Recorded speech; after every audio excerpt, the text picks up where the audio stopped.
tí wọ́n jẹ́ olórin ẹ̀sìn ó dẹ̀ níbi tí orin Islam ó níbi tó ti bẹ̀rẹ̀ wọ́n àwọn kan lọ bẹ̀rẹ̀ láti ọ̀dọ̀ àwọn MSS Muslim Student Society àwọn kan ní ibẹ̀ kọ́ lórí Islam ti bẹ̀rẹ̀ níbi tó ní Islam ti bẹ̀rẹ̀ ó náà lásìkò tá a máa jí sáárì tá a máa pariwo ojúlé kọ̀ọ̀kan káàkiri bó tilẹ̀ wù kó rí orin náà ni wọ́n ń kọ ọba sílámù mu ọ sọ̀kalẹ̀ bẹ́ẹ̀ a rí nínú àwọn tí wọ́n kọ́ kọrin ìsìlámù yìí Abdul-Lateef Ọlọ́tọ̀ tí ń bẹ nínú wọn nínú orin Abdul-Lateef Ọlọ́tọ̀ kan tí ń bá gbàgbé ẹ máa òun a máa kọ tiẹ̀ wípé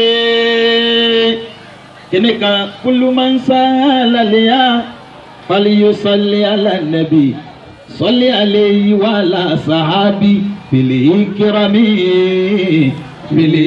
orúkọ tiẹ̀ lọ bẹ́ẹ̀ ẹlòmínà tún gbà kọ́lá bàbá wọn kan bẹ láyé dèmí ẹlẹ́ni bàbá wọn pa lọ́wọ́ àwọn náà tún gbà òun lọ sọ wípé dájú ọkàn mi sọ wípé àmì náà sì jẹ́rìí sí fẹ́ni bá kú ní mùmínì lè mú ọ̀nà. orúkọ ni tiwọn bẹ́ẹ̀ bàbá wa Najimudeen Al-Kubura nìbàdàn àwọn náà kọrin Islam àwọn ni wọ́n sọ yìí pé ìnádìínà ìndàlá wà lè sílá ẹ̀sìn wo lẹ́sìn ọkùnrin ẹ̀sìn Ìsìlámù tọ́gà jù ní káfíńrà Muhammadu káfíńrà Muhammadu. bàbá ń bẹ láyé lílé ni bẹ́ẹ̀ ni kọ́dà gàmọ́ jánẹ́sì fún wọn nínú ọmọ bàbá náà lèmi náà jẹ́ wọ́n ń bẹ láyé lẹ́sìn dì sí i tí wọ́n dẹ́ ti gbẹ́ngbà tó ní Islam yẹn tó wọ̀ wọ́n lára títí wọ́n dúrọ́pù ẹ̀ wọ́n padà sí di dáwà wọ́n padà sí iṣẹ́ àwọn bàbá wọn.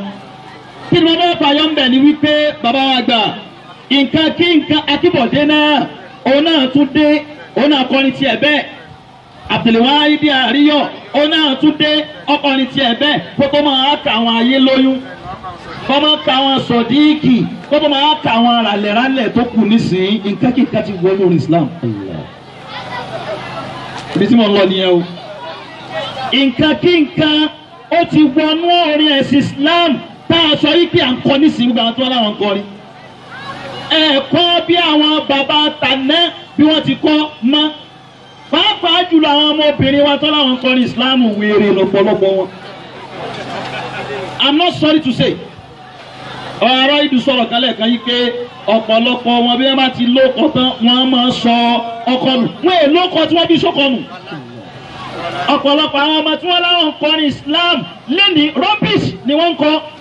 fatayatun wa fitiyanu zamani lakodi tarakuli moro atawa alekisola ala wallahi kodi soro kilaba walamu yelidu lana illa mifala. wa fitiyanu zamani. ọlọ́bìnrin tí wọ́n láwọn kọrin Islam káàkiri lẹ́ni fatayatun wa fitiyanu zamani. àtàwọn ọkùnrin wọn wa fitiyanu zamani. Fọdí tarakuli muru. Fọdí tarakuli muru. Àtàwọn aláàbíṣọ́lá. Ọ̀pọ̀lọpọ̀ wọn ti ju ọmọlúwàbí wọn ti sọ́nù. Wọ́n gbé orí Islam sẹ́gbẹ́ kan àwọn náà sì yà kọ́ báyìí. Èyí tó dọ́kùnrin nínú wọn bẹ́ẹ̀ rí kọ́ máa bóra. Èyí tó dọ́kùnrin mi nínú wọn bórí Islam ló fẹ́ kọ́ ni bórí fújì ló fẹ́ kọ́ ni àmọ́. Lẹ́yìn kọrin Islam kọrin Islam má jẹ́ wọ́n máa bu wa àwọn Christian náà kọrin. Lẹ́bàdí tààrà kù ìmúrú àtàrà àlìkìsọ́lá. Lẹ́bàdí tààrà kù ìmúrú àtàrà àlìkìsọ́lá. Ẹ wá sọ ọmọlúwàbí ẹ wá sọ di rédè èyí tó jóbìnrin nu wọn lọ ń dálẹ́gbà ni wọn lọ́kọ. Wọ́n sì láwọn kọrin Islam kí ni good example tó fẹ́ fi lélẹ̀. Ètò aláwọ̀ ń ṣe àdìkiri nínú wọn kéwú yanjú ẹ lọ kéwú abáwọn ọmọdé náà wà lè sí kéwú dá lójú. ẹnìkan pè mí ń jó ní oníṣàfà ṣe ń kọrin ni mo ní ó lè jó orin ló ti tiẹ̀ kì í sórí. nígbà tó jáde tí gbogbo ayé tẹ́wọ́ gbà àìmáyé àwọn promoter àwọn èèyàn ni wọ́n ń gbó wá bá mi lé ṣé àkọrin fún mi ṣé àkọrin èmi èso lónìí àfáà ni mi hàn yóò sí lára yín.